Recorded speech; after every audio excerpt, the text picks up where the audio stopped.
So hello everyone, कैसे हैं आप लोग। इस वीडियो में आपका बहुत बहुत स्वागत है। तो MHT CET जो महाराष्ट्र में इंजीनियरिंग में एडमिशन लेने के लिए जो एंट्रेंस होती है उसका रिजल्ट लग चुका है। बराबर, अभी तक तो बहुत सारे लोगों ने, बच्चों ने, पेरेंट्स ने देखा ही होगा रिजल्ट। अगर नहीं देखा है तो डिस्क्रिप्शन में मैं लिंक दे दूंगा, वहाँ पे क्लिक कीजिए, डायरेक्टली आप उस पोर्टल पे चले जाएंगे। वहाँ पे अपना जो भी डेटा है एंटर कीजिए और अपना रिजल्ट देखिए, स्कोर देखिए कितना है। ठीक है, तो इस वीडियो में हम बात करने वाले हैं उसके बाद क्या करना है आपको। बराबर, आपने MHT CET दी है, इसका मतलब आपको इंजीनियरिंग करना है, आपको मतलब PCM की। बराबर, जिन लोगों ने PCB का सिर्फ दिया है तो ऑफकोर्स उनको मेडिकल फील्ड में जाना है, और जिन लोगों ने PCM का दिया है उनको इंजीनियरिंग फील्ड में जाना है। हम स्पेसिफिकली इस वीडियो में इंजीनियरिंग फील्ड में जो बच्चे जाना चाहते हैं उनके लिए कुछ इम्पोर्टेंट बातें शेयर करेंगे। बराबर, जैसे कि आपका स्कोर के हिसाब से आपको बेस्ट कॉलेज कैसे सिलेक्ट कर सकते हो। बराबर, मतलब बहुत बच्चे ये गलती करते हैं, कई बार ऐसा होता है उनका स्कोर तो अच्छा होता है लेकिन उनको बेस्ट कॉलेज नहीं मिलता है स्कोर के हिसाब से।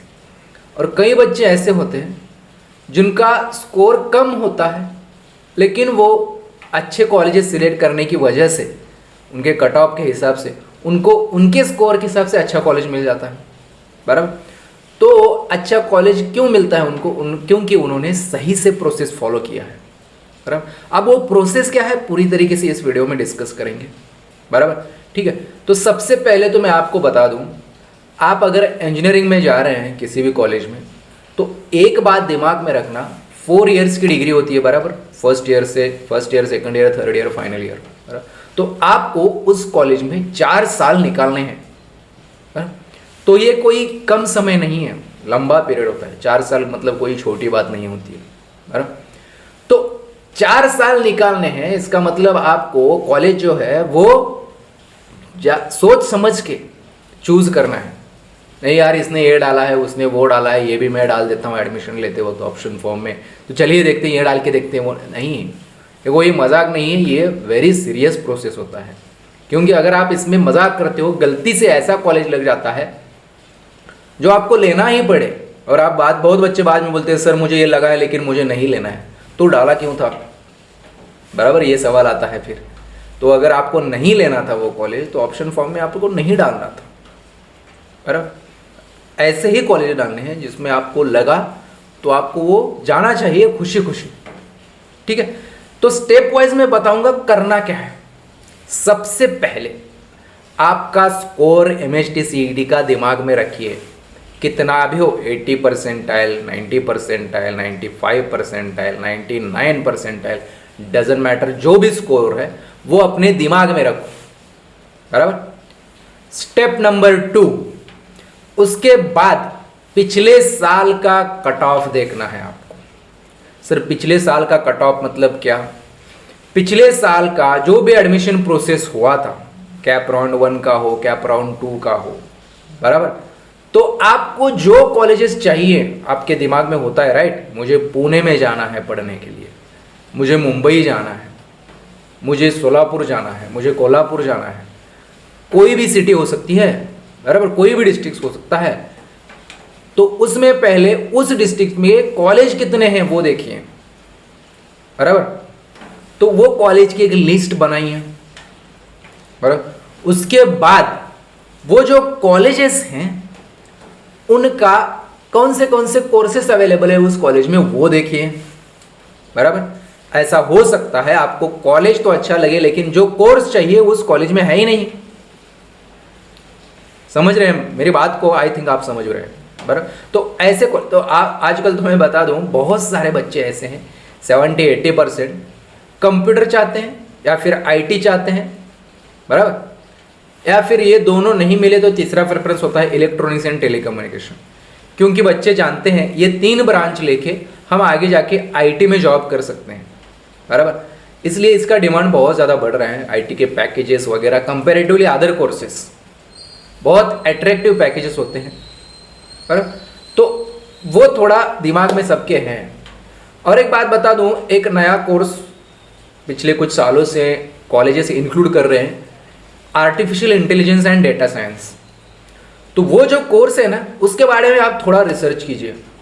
काफ़ी लोगों को पता नहीं होगा, कुछ बच्चों को पता भी होगा ऑलरेडी वो क्या चीज़ है, बराबर। तो मैं मेरी तरफ से एक रिकमेंडेशन है आपको, artificial intelligence and data science ये जो फील्ड है इसके ऊपर आप खुद रिसर्च कीजिए। गूगल में जाके, यूट्यूब पे जाके ढूंढिए ये क्या चीज़ है, तो आपको शायद कुछ चीज़ें पता चलेंगी। ये कंप्यूटर से रिलेटेड है, इसमें भी प्रोग्रामिंग होता है, इसमें भी थिंकिंग होता है, लॉजिक होता है, बराबर। तो शायद आपको उसमें इंटरेस्ट आने लगे। अभी तक तो बहुत सारे बच्चे जान चुके होंगे, क्योंकि पिछले कई सालों से ये जो फील्ड है तेज़ी से ग्रो कर रहा है, और कॉलेजेस भी इसकी वजह से कोर्सेस, अलग कोर्सेस इंक्लूड कर रहे हैं। एआई, उसके अंदर मशीन लर्निंग भी आता है। आप मशीन लर्निंग पढ़ लीजिए, क्या होता है देखिए, आर्टिफिशियल इंटेलिजेंस क्या होता है, डेटा साइंस क्या होता है, डेटा साइंटिस्ट क्या होता है, बराबर। तो ये थोड़ा इंटरेस्टिंग फील्ड है, तो आप एक्सप्लोर कर सकते हो। उसके बाद शायद आपका मन बने कि सर हाँ ये कोर्स मुझे चाहिए, ऐसा हो सकता है, ठीक है। तो क्योंकि ये नया थोड़ा है फील्ड, बहुत सारे कॉलेजेस में अवेलेबल नहीं है, कुछ कुछ कॉलेजेस में अवेलेबल है, तो आप ये भी चीज़ कर सकते हो, बराबर। उसके बाद होता क्या है, आपको हॉस्टल चाहिए होता है। कई सारे बच्चों को कॉलेज का हॉस्टल चाहिए होता है, और कई सारे बच्चे चाहते हैं, मान लीजिए आप पुणे में ही रहते हो, आपकी फैमिली पुणे में है, तो आपको हॉस्टल नहीं चाहिए, ज़रूरत नहीं है। ऐसा नहीं है कि नहीं चाहिए, ज़रूरत नहीं पड़ती है, तो बच्चे चाहते हैं हम घर से अप डाउन करेंगे। तो उस वक्त मैंने देखे हैं, जब मैं पढ़ रहा था ना, तब मैंने देखे हैं बच्चों का ट्रैवलिंग में आने जाने में टाइम सुबह 2 घंटा और शाम को 2 घंटा, 4 घंटा ट्रैवलिंग में जाता था।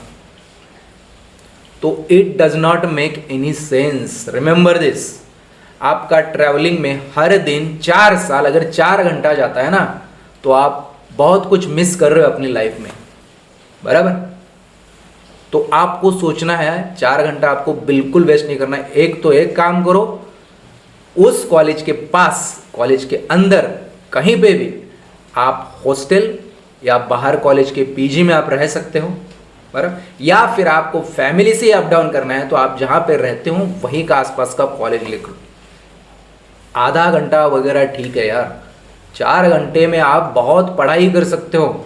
उस चीज़, वो जो ट्रैवलिंग का टाइम है ना 4 घंटा, उसमें बहुत कुछ किया जा सकता है। अगर वो पूरा वेस्ट हो रहा है ट्रैवलिंग में, तो आप बहुत पीछे रह जाओगे, रिमेंबर दिस। और ऐसा नहीं है कि 4 घंटा आपको वो बचा के वेस्ट करने हैं, नहीं, उसका यूटिलाइज करना है आपको अच्छी तरीके से। तो रिमेंबर, मैंने पॉइंट नंबर 1 बोला, पिछले साल का आपको कट ऑफ देखना है, और आपका सीईटी का परसेंटाइल उसको मैच करना है। मान लीजिए आपका 80 परसेंटाइल है सीईटी में, और पिछले साल जो कॉलेज आपको चाहिए उसका कट ऑफ है 75, तो आपको ऑफकोर्स वो डालना चाहिए, उसको अप्लाई कर लीजिए। अगर 85 है तो भी आप कर लीजिए, डोंट वरी। कैप राउंड 1 में आप प्रेफरेंस से डालते हो, राइट। तो हो सकता है ये चांसेस है, लेकिन आपका पीसीएम का परसेंटाइल है 70, और उस पिछले साल का कॉलेज का कट ऑफ है 95 परसेंटाइल। तो आई थिंक, और शायद आपको भी ये बात मेरी समझ में आ रही होगी, तो चांसेस बहुत कम है, राइट। सो ऐसे कॉलेजेस आप सारे के सारे डालोगे, 95% आपका स्कोर उसको मैच ही नहीं कर रहा, 4-5% इधर उधर चलता है, बराबर। तो कैप राउंड 1 के लिए क्या कीजिए, बेस्ट कॉलेजेस डालिए। मान लीजिए कैप राउंड 1 में आप ऊपर से बेस्ट कॉलेजेस डालते हो, उनमें से कोई नहीं मिला, तो एट द एंड आप क्या करिए, फिर धीरे धीरे आपके स्कोर मैच होने के पहले क्या डालोगे, ज़्यादा स्कोर वाले डालोगे, ज़्यादा कट ऑफ वाले, तो धीरे धीरे नीचे जैसे ही वो चेक करते आएगा, तो कहीं ना कहीं आपके स्कोर को कोई ना कोई कॉलेज मैच हो जाएगा। और मैं नहीं बोल रहा कि बहुत ज़्यादा कॉलेज डालने हैं, आपके हर एक के डिपेंड होता है यार। कई बच्चे तो होता है उनको एक ही कॉलेज दिमाग में होता है कि मुझे यही चाहिए, वो एक पॉइंट है मेरा कि एक ही कॉलेज चाहिए। पेरेंट्स भी यही बोलते हैं, मैंने कितने लोगों को देखा है कि सर हमें यही कॉलेज चाहिए, हमारा बेटा या हमारी बेटी यही पढ़ेगी, लेकिन उसका कट ऑफ से परसेंटेज इसका मैच ही नहीं हो रहा, उस कॉलेज का कट ऑफ बहुत ज़्यादा है, लेकिन ये तो जिद बांध के बैठे हैं हमको यही कॉलेज चाहिए, हम तो चेक करेंगे सर यही डालेंगे, दूसरा कुछ नहीं डालेंगे।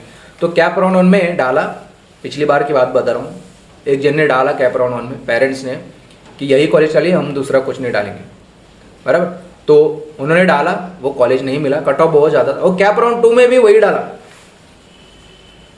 तो कैप राउंड 3 में अभी लास्ट चांस बचा उनके पास, तब उनको थोड़ी बाद में समझ में आया कि भाई ये नहीं हो सकता है, तो उन्होंने कॉलेज चेंज किया।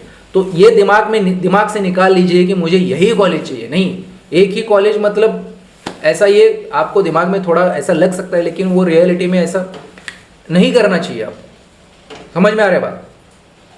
तो कभी भी एक ही कॉलेज चाहिए ऐसा नहीं बोलना है आपको। हाँ, वो कॉलेज के साथ कट ऑफ के साथ आपका अगर मैच होता है ना परसेंटाइल, तो आप ऐसा बोल सकते हो। हर एक को यार COAP सबको चाहिए बराबर, लेकिन क्या सबको मिल सकता है? नहीं मिल सकता।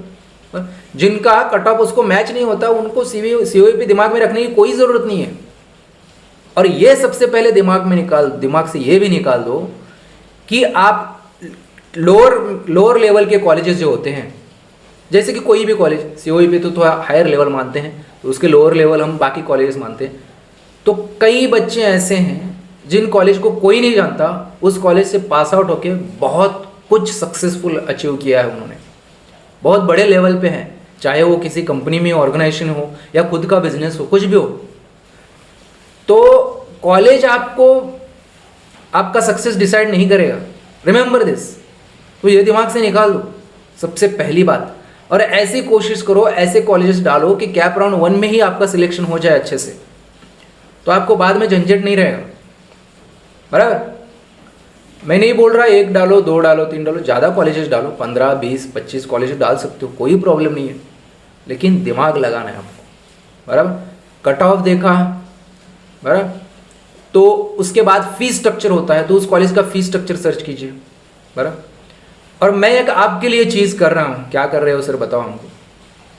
हर एक कॉलेज का, अभी तो हम पुणे के जितने भी सारे कॉलेजेस हैं सबका रिव्यू हमारे चैनल पे पोस्ट कर रहे हैं।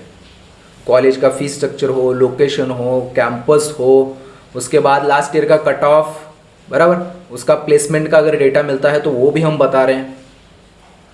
कोर्सेज कौन से अवेलेबल है, कब से कॉलेज शुरू हुआ है, सारी इंफॉर्मेशन एक वीडियो में समेट के हर एक कॉलेज पे डेडिकेटेड वीडियो हमारे अपने चैनल पर अवेलेबल है बराबर। मतलब प्रोसेस में है, कई कॉलेजेस के डाल चुके हैं, आते ही आपके एडमिशन की प्रोसेस जैसी स्टार्ट होती है तब तक हम कोशिश कर रहे हैं कि ज़्यादा से ज़्यादा वीडियोस यहाँ पे पोस्ट हो, ताकि आपको ज़्यादा ढूंढने की ज़रूरत ना पड़े इधर उधर, सारा का सारा डाटा एक ही वीडियो में आपको मिल सके, ठीक है। और कई बार ऐसा होता है कि बच्चे बोलते हैं हमें कॉलेज को जाके देखना है, तो आप कर सकते हो अगर पॉसिबल है। मान लीजिए आपको कोई कॉलेज चाहिए तो जाके आप चेकआउट कीजिए, फिजिकली जाइए, कॉलेज को विजिट कीजिए कैसा है, शायद आपका एक नज़रिया बदल सकता है कॉलेज में जब आप विजिट करोगे बराबर। तो एडमिशन प्रोसेस की अगर बात करते हैं ना तो बहुत लंबा, मैं ऐसे घंटों आपसे बात कर सकता हूँ ऐसे देखा जाए तो बराबर। तो इस वीडियो में मैं क्या क्या बताना चाहता हूँ आपको। सबसे पहला तो आपको कॉलेज सिलेक्ट करने के लिए क्या देखना है, आपका स्कोर देखना है, कॉलेज का जो कट ऑफ होता है उसको मैच करके देखना है। उसके बाद बहुत ज़्यादा ट्रैवलिंग में अगर टाइम जा रहा है तो आपको सोचना है उसके बारे में, वो चीज़ नहीं होनी चाहिए 4-4 घंटा, it does not make any sense. उसके बाद मैं आपको बता रहा हूँ, एक ही कॉलेज दिमाग में मत लेके बैठिए बराबर, एक से ज़्यादा कॉलेजेस आपको ऑप्शन चाहिए आपके साथ, बहुत सारे। उसके बाद मैं आपको ये भी बताना चाहूँगा, एक ही कोर्स कंप्यूटर IT सब लोग चाहते हैं, लेकिन आपका स्कोर अगर उस लेवल पे है तो मिलेगा आपको कंप्यूटर IT, डोंट वरी। अगर नहीं है तो आपको सोचना पड़ेगा दूसरा कोई कोर्स बराबर उसको ऑप्शन में। और तीसरी बात, सब लोग सिटी के अंदर के कॉलेज प्रेफर करते हैं बराबर। मान लीजिए जैसे कि COAP हो गया, सिटी के अंदर बहुत सारे कॉलेजेस होते हैं, तो वही जो दूर के कॉलेज होते हैं सिटी छोड़ के दूर, तो बहुत सारे बच्चे वहाँ पर नहीं जाना चाहते हैं, वो प्रेफरेंस थोड़ा बाद में रखते हैं। तो इस वजह से उसका कट ऑफ क्या होता है, कम होता है, कम लगता है। तो अगर आपका स्कोर कम है तो वैसे कॉलेज आप पहले डालिए, आपको पता है भाई मुझे COAP तो नहीं मिल सकता बराबर, अगर ये पता चला है तो आप डालिए ना दूर के कॉलेजेस आपके कट ऑफ के साथ, तो पहले राउंड में आपको मिल जाएगा। अगर आप सेकंड राउंड में जाते हो तो बहुत सारे सीट्स वहाँ के खत्म हो जाते हैं, तो सारे बच्चे फिर ये जान लेंगे कि यार हमें दूर के डालने चाहिए, तो वहाँ पे क्राउड फिर बढ़ेगा। इसलिए फर्स्ट राउंड में ही दिमाग लगाओ जितना लगाना है, रिमेंबर दिस। ये बहुत पहले बता रहा हूँ आपको, प्रोसेस शुरू होने से पहले ये बाद में काम में आएगा आपको, बराबर। तो उसके बाद कौन सा कोर्स लेना है ये अच्छे से सोचिए। हाँ, बहुत सारे बच्चे ऐसे ही बोल रहे हैं हमें मैकेनिकल चाहिए, ऐसा नहीं कि हर कोई कंप्यूटर आईटी चाहिए ऐसा बोल रहा है। और मैं आज ही बता देता हूँ आपको, मान लीजिए इन केस आपको आगे जाके सॉफ्टवेयर इंजीनियर बनना है, आईटी में काम करना है, लेकिन आपको कंप्यूटर नहीं मिला, आईटी नहीं मिला, तो आजकल का सिचुएशन में बताता हूँ, मैकेनिकल इंजीनियर हो चाहे सिविल इंजीनियरिंग हो बच्चा, उसके बाद या फिर कंप्यूटर आईटी हो या फिर इलेक्ट्रो, कोई भी कोर्स से वो पास आउट हुआ हो, उसने बीई किया हो या बीटेक किया हो, वो क्या कर रहा है, उसको अगर आईटी में जाना है तो 5-6 महीने का एक सर्टिफिकेशन होता है। कोई भी लैंग्वेज जिस प्लेटफॉर्म पे आप करना चाहते हो, जिस स्किल सेट में आप करना चाहते हो काम, उसके ऊपर आप कोर्स ज्वाइन कर लीजिए। बहुत सारे इंस्टीट्यूट होते हैं, ऑथोराइज इंस्टीट्यूट होते हैं, वहाँ से सर्टिफिकेशन लीजिए ऑथोराइज्ड, तो आपको वो एलिजिबल बना देगा इंटरव्यू को अपेयर करने के लिए, किसी भी आईटी इंटरव्यू को। अगर आपका सर्टिफिकेशन साथ साथ नॉलेज भी अच्छा है उसमें, तो आप इंटरव्यू भी क्रैक कर पाओगे और आईटी में आप जॉब करना स्टार्ट कर सकते हो। और एक बार आपको आईटी में एक्सपीरियंस आता है तो उसके आगे करियर में आपको कोई नहीं पूछने वाला कि आपने डिग्री कौन से कोर्स से किया था, आप मैकेनिकल नहीं। उसके बाद सिर्फ एक्सपीरियंस मैटर करता है, राइट। मैटर बहुत सारी चीज़ें करती है, लेकिन मेनली वहाँ पे आपको एक्सपीरियंस ही मैटर करेगा। तो डोंट वरी यार, अगर आपको कोर्स भी नहीं मिलता है ना कंप्यूटर आईटी, कट ऑफ ज़्यादा होने की वजह से, तो नाराज़ नहीं होना है। ऐसा नहीं सोचना यार मैं क्या करूँ, नहीं, आपको आईटी में जाना है तो जिसमें आपको मिला है। एक चांस होता है सेकंड ईयर में भी स्विच करने का, वो भी पॉसिबल नहीं हुआ तो डोंट वरी, डिग्री कर लीजिए आराम से, बराबर, मन से कीजिए, स्कोर अच्छा रखिए। और बहुत सारी कंपनियां तो डायरेक्टली मैकेनिकल फ्रेशर को भी आईटी में अलाउ करती हैं, तो डोंट वरी यार, हो सकता है। और आईटी में स्विच करना बहुत आसान है, उसकी चिंता ना करें आप। किसी भी कोर्स से अगर आप पास आउट होते हो तो आगे आप करियर आईटी में कर सकते हो, ठीक है। तो कुछ कुछ पॉइंट्स जो इंपॉर्टेंट थे आपको अप्लाई करने से पहले ये बताना था मुझे, मतलब एडमिशन का प्रोसेस को अप्लाई करने से पहले वो चीज़ें ध्यान में रखिए, बराबर। कोई भी पॉइंट मैंने मिस किया हो तो कमेंट सेक्शन में ज़रूर पूछ लीजिए, बराबर। और इसके ऊपर और भी वीडियो मैं बनाऊंगा, क्योंकि एक ही वीडियो में सारी चीज़ें कवर नहीं कर सकता मैं, क्योंकि बहुत बड़ा टॉपिक है एडमिशन प्रोसेस, बराबर। हर एक स्टेप में मैं आपको गाइड करूँगा। और फिर से बता रहा हूँ, अपने चैनल पे अलग अलग सेपरेट वीडियोज़ है, डेडिकेटेड वीडियोज़ है हर एक कॉलेज के ऊपर, और हर रोज़ वीडियोज़ आ रहे हैं, डोंट वरी। किसी कॉलेज का पर्टिकुलर चाहते हो तो कमेंट सेक्शन में कॉलेज का नाम बता सकते हो, और वीडियोज़ देखना है आपको। और ज़्यादा से ज़्यादा वीडियो को लाइक कीजिए, क्योंकि ज़्यादा बच्चों तक फिर यूट्यूब क्या करता है, खुद अगर आप लाइक करते हो ना वीडियो को, इस वीडियो की भी बात करते हैं, तो अगर इसको लाइक करोगे तो यूट्यूब खुद इसको ज़्यादा लोगों तक पहुँचाता है, वीडियो को प्रमोट करता है, ठीक है। और कोई भी डाउट हो कमेंट ज़रूर कीजिए, और चैनल को अगर सब्सक्राइब नहीं किया तो फटाफट कर लीजिए। तो इस वीडियो में रुकते हैं यहाँ पर यार, और हर रोज़ हम बातें करते ही रहेंगे। तो करते हैं अगले वीडियो में एक ज़बरदस्त टॉपिक के ऊपर बात।